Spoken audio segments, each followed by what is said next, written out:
அனைவருக்கும் வணக்கம்.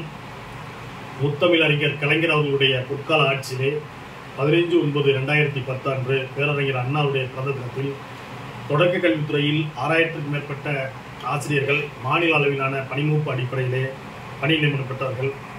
இன்று 14 ஆண்டுகள் முடிவடைந்து 15வது ஆண்டில் இன்று அடியெடுத்து வைத்திருக்கிறோம். இந்த நேரத்தில் கலைஞர் அவர்களை நிச்சயமாக நினைவு கூறுகிறோம், நன்றி கடன் பட்டிருக்கின்றோம். கழக ஆட்சி எப்பொழுதெல்லாம் ஆட்சிக்கு வருகிறதோ அப்பொழுதெல்லாம் அரசு ஊழியர் ஆசிரியர் பெருமக்களுக்கு மிகப்பெரிய மாற்றத்தை, வாழ்க்கையில் முன்னேற்றத்தை ஏற்படுத்தக்கூடிய ஆட்சியாக தான் கழக ஆட்சி வரை இருந்துள்ளது.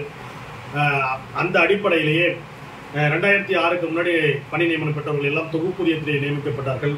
தமிழ்நாடு ஆசிரியர் முன்னேற்ற சங்கத்தின் மாநில தலைவர் தியாகராஜன் அவர்களுடைய முயற்சியால் அன்றைய முதலமைச்சர் கலைஞர் அவர்களிடம் காலமுறை ஊதியத்தை பெற்றுத்தந்தார். அந்த காலமுறை ஊதியத்தை பெற்றுத்தந்ததின் அடிப்படையில் தான் அன்று முதல் இன்று வரை பணி நியமனம் நடக்கக்கூடிய அனைத்து ஆசிரியர் பெருமக்களுக்கும் இன்று காலமுறை ஊதியத்தை பெறுவதற்கு மிக முக்கிய காரணமாக இருந்தவர் தமிழ்நாடு ஆசிரியர் முன்னேற்ற சங்கத்தின் மாநில தலைவர் திரு கு தியாகராஜன் அவர்கள் என்பதை நேரத்தில் நன்றியோடு நினைவு கூறுகிறோம்.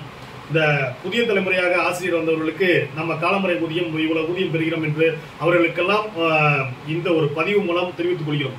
காலமுறை ஊதியம் இல்லை என்று சொன்னால் இன்று நம்மளுடைய வாழ்வாதாரம் எப்படி இருந்திருக்கும், ஆசிரியர் பெண்களுடைய வாழ்வாதாரம் எப்படி இருந்திருக்கும் என்பதை இந்த நேரத்தில் நினைவு கூறுகிறோம்.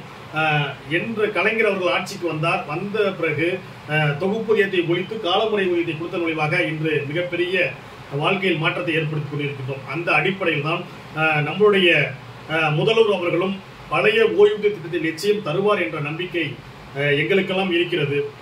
எப்படி முத்தமிழ் அறிஞர் கலைஞர் அவர்களுடைய பொற்கால ஆட்சியிலே நம்ம அனைத்து சலுகைகளும் பெற்றோமோ அதுபோல நம்முடைய தளபதி அவர்களுடைய ஆட்சியிலும் நிச்சயமாக அனைத்து சலுகையும் பெறுவோம் என்ற நம்பிக்கையோடு இன்று ஆசிரியர் நியமனம் பெற்ற அனைத்து ஆசிரியர் பெருமக்களுக்கும் நெஞ்சார்ந்த நன்றிகளையும் வாழ்த்துக்களையும் பாராட்டுகளையும் தெரிவித்துக் கொள்கிறோம். நன்றி, வணக்கம்.